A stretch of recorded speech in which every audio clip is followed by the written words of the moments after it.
Bom, hoje nós vamos falar sobre gestão de processos de centrais de produção, né? A central de produção é uma tendência muito forte dentro do setor de panificação, tanto para padarias tradicionais quanto supermercados, como redes de boulangerie. O objetivo da central de produção é ganhar produtividade, ganhar padrão de qualidade, produtividade, melhorar o abastecimento dos pontos de venda. Então, entender melhor quando e por que centralizar e os investimentos, né, e a infraestrutura adequada para fazer a centralização do processo. Então, dentro desse contexto, hoje nós vamos estar falando um pouco, respondendo algumas das principais perguntas que sempre ficam pairando, né, sempre ficam aí atormentando quem está pensando dentro do negócio panificação, se deve ou não centralizar o processo de produção. É importante dizer que nós temos alguns limites quando montar isoladamente em outro espaço uma central para produzir para os pontos de venda, ou quando você vai utilizar a chamada loja-mãe, que é uma loja maior, que vai produzir para lojas menores. E aí também ela funciona como uma central de produção, mas esse estágio a gente chama de estágio intermediário, até atingir o volume ideal para se montar uma estrutura específica para centralizar a produção, que seria uma indústria. Então, dentro desse contexto, quais são as grandes questões, né? Mas antes da gente ir para as questões da central, vamos avaliar um pouco qual é o volume e a importância de alguns itens para a panificação. Como a tabela mostra, pão francês é cerca de 30% do volume em tonelada vendido de produtos panificados ano no Brasil. Nós temos um total aí estimado de 5,6 milhões de toneladas de produtos panificados ano. Pão francês é cerca de 1.700.000 toneladas. E o pão francês é o produto mais importante dentro do setor de panificação, com faturamento estimado anual aí no varejo de cerca de 17 bilhões e no atacado de cerca de 6 bilhões de faturamento ano, se a gente fosse considerar todo o pão produzido no Brasil. Os pães macios são o segundo produto de maior volume, com 15%. Esses pães como brioches, pães doces, pães macios produzidos pelas padarias. Os pães industrializados, em terceiro lugar, são um grande volume. A linha de pão de queijo, produtos derivados e parecidos com pão de queijo, são cerca de 7% do mercado. A linha de bolos, 6% do mercado. Os pães crocantes têm crescido muito, os pães com fermentação natural, principalmente nos últimos 10 anos, ele dobrou a participação de mercado. Os croissants e folhados que estão crescendo também à medida que tem qualidade e abastecimento. Então, esses são os grandes volumes, os principais produtos de panificação que são comercializados no Brasil e são produzidos. Entendendo um pouco como é que é a característica em cada ponto de venda, nós temos a competitividade por modelo de negócio. As padarias tradicionais, supermercados gourmet, supermercado tradicional, supermercados de desconto e o atacarejo. A tabela mostra com muita clareza que o faturamento médio mensal por cada modelo de negócio, enquanto na padaria tradicional é 9.050, com uma margem de contribuição bruta, um lucro bruto de 5.200, o atacarejo é R$ 48.000 com 8.700. Os supermercados tradicionais, a panificação fica entre 5% e 10% da venda, com faturamento médio mensal por funcionário de 24.000 e o lucro bruto de 7.100. Quando o supermercado passa a ter um conceito de gourmet, ele tem entre 15% e 30% da sua venda vinda de produtos de fabricação própria.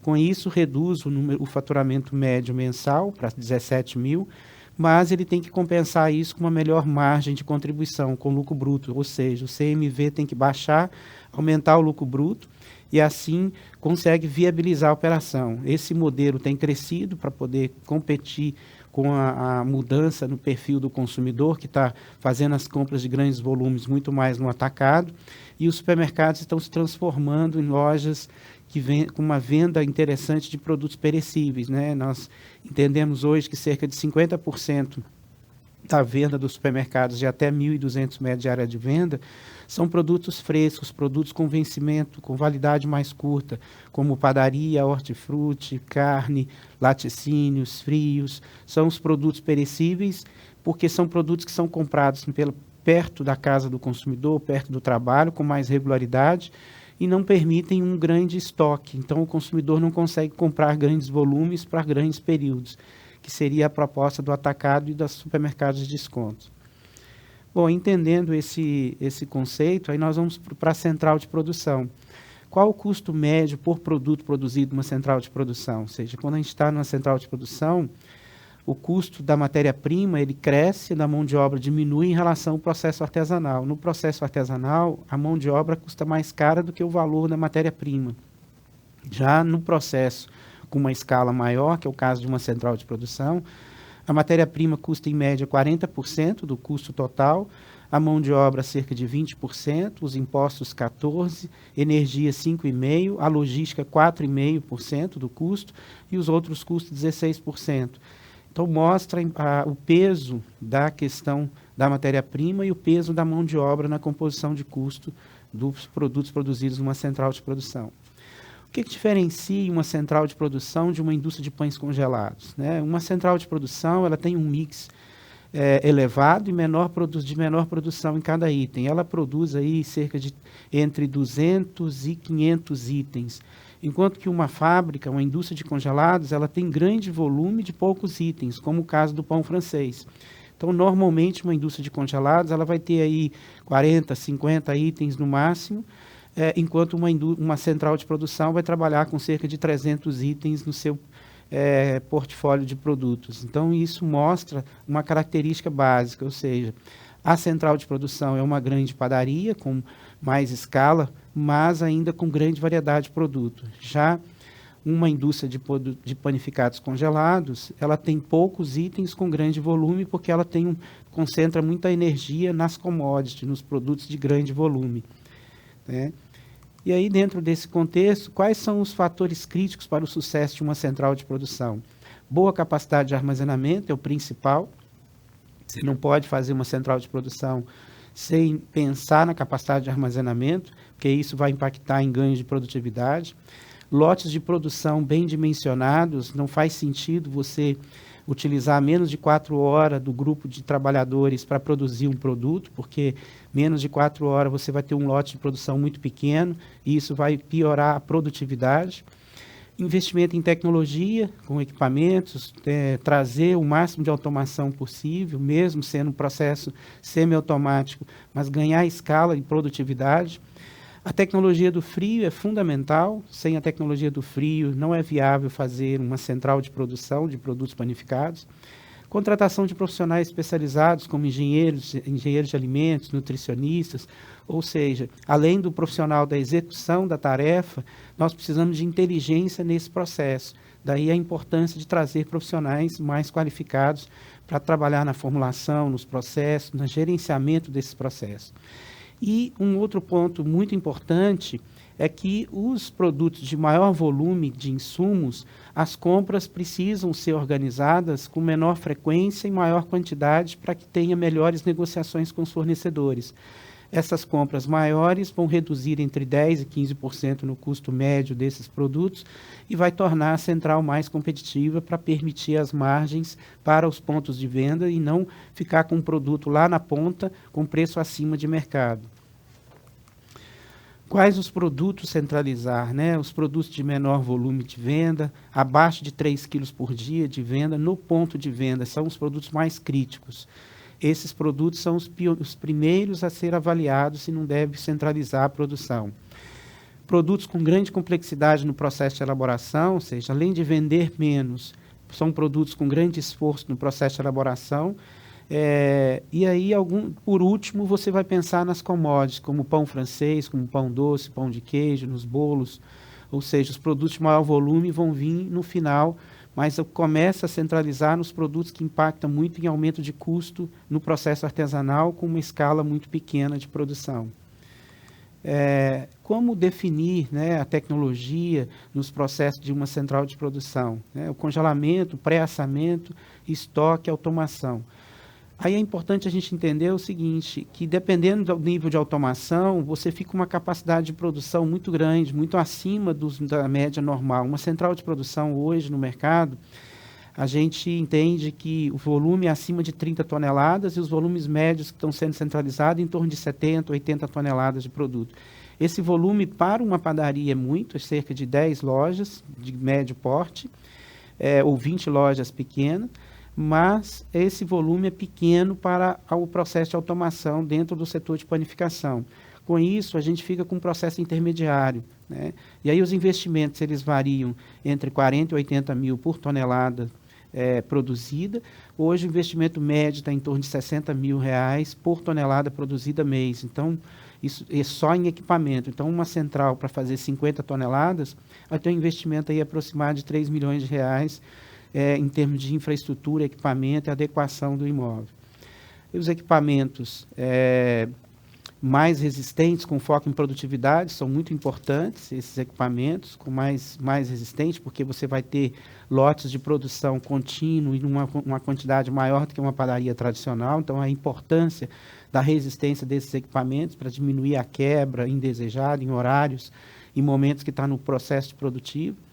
É importante escolher processos de fabricação que permitam uma ótima hidratação da massa, no caso dos pães, porque isso melhora a produtividade, melhora a margem de contribuição dos produtos. Alinhar o fluxo de produção, reduzindo os pontos de restrição dos processos, ou seja, é importante pensar na sequência de trabalho e essa sequência de trabalho ser o mais organizada possível e evitar os pontos de estrangulamento. A capacidade de produção da central está muito definida na capacidade em alguns pontos de gargalo no processo de produção, exemplo de forno, de amassadeira, dos equipamentos, a quantidade de mão de obra disponível. Então, é importante fazer esse alinhamento dentro do processo de produção. Quais produtos finalizar no ponto de venda e quais não finalizar, né? O que finalizar? Os pães de massa crua e congelada, como pão francês, pão de queijo, pães pré-assados, acabamentos como recheios e coberturas. Então, esses produtos podem ser finalizados. Alguns pães pré-assados podem ser finalizados no ponto de venda. Algumas massas cruas podem ser feitos acabamentos e modelagens diferenciadas no ponto de venda. E o que a gente entende que não precisa finalizar, as massas doces, bolos, confeitaria seca, confeitaria fina, alguns biscoitos, já pode ir pronto da central para o ponto de venda, né? Já pode ir já finalizado, não precisa de fazer finalização no ponto de venda. E aí nós vamos com quais as melhores práticas de produção na central para garantir o abastecimento no ponto de venda. Manter estoque na central que regule a quantidade média de venda, né, dos pequenos média de venda e pequenos estoques nos pontos de venda para produtos congelados, crus ou pré-assados, ou seja, um pequeno estoque no ponto de venda e um estoque regulador na central. De acordo com a demanda que o ponto de venda passa para a central, ele vai finalizar determinados produtos na central para que o produto vá pronto para os pontos de venda. Então, tem que dividir essa produção em duas fases, o processo de produção e a segunda fase, que é a finalização e acabamento desses produtos. Um outro ponto importante é entender qual é o volume que se justifica para montar uma central de produção. Os estudos que realizamos têm mostrado que, em função do investimento numa central, produção abaixo de 30 toneladas não justifica o investimento. Então, é melhor começar com produção compartilhada, com uma loja mãe que vai fornecer para as lojas menores. Mas montar uma infraestrutura de uma central precisa já ter um volume de venda ou planejar para um volume de venda acima de 30 toneladas para justificar. Esse é um número que permite você ter um retorno de capital em torno de 60 meses para justificar a central de produção. E a quantidade de produtos a serem produzidos, entre 250 e 500, a média que as centrais no mercado têm produzido são cerca de 350 produtos. Então, essas são algumas das questões mais relevantes em relação aos produtos. E outro ponto importante é o número de colaboradores. Qual a quantidade ideal de funcionários para uma central de produção? Segundo os estudos que temos realizados, 76% dos colaboradores estão na produção e expedição, 8% logística, 8% na gestão e supervisão e 8% na parte de manutenção e limpeza. Uma central, ela produz, em média, quando não faz o pão francês, uma média de 1.200 quilos por mês por colaborador, e quando só de produção e expedição, e com o pão francês, cerca de 2.200 quilos mês. É importante frisar que a padaria tradicional, ela fica em torno de 600 a 700 quilos por mês. Então, praticamente, você multiplica por 3 a produtividade, e com isso você ganha mais performance de custo, melhor padronização de processo, e com isso ganha-se mais abastecimento nos pontos de venda e mais competitividade para se trabalhar com produtos panificados, né? E aí, dentro desse contexto, quais são os markups ideais utilizados em uma central de produção? E quais os markups ideais nos pontos de venda? O que são os markups? São os percentuais sobre qual o percentual que eu jogo no preço da central sobre o valor de custo de matéria-prima. Hoje, segundo os estudos que realizamos, em torno de 150%, trabalhando com custo de mercadoria vendida em torno de 40% no caso da central. No ponto de venda, o markup médio fica em torno de 130%, variando entre 80% e 200%, e com o CMV médio em torno de 45% no ponto de venda. Então, isso dá uma ideia para viabilizar a estrutura de custo e o retorno do capital para a central e viabilizar a operação do ponto de venda em função do serviço. E o ponto de venda, ele assume a sobra de produto e não a central. Em função de assumir essa sobra, ele tem que ter uma margem e tem que ter uma boa gestão da quantidade a ser comercializada no ponto de venda e quanto que a central manda de abastecimento, né? E aí, dentro desse contexto, qual a melhor logística para uma central de produção? Os pontos de venda acima de 10 toneladas mês precisa de uma média de 3 entregas por dia, 3 reposições, em função do mix de produto, da variedade de produto e da quantidade. Já os pontos de venda abaixo de 10 toneladas, você pode organizar para uma reposição diária, e aí, com isso, você ganha escala dentro dessa logística, né?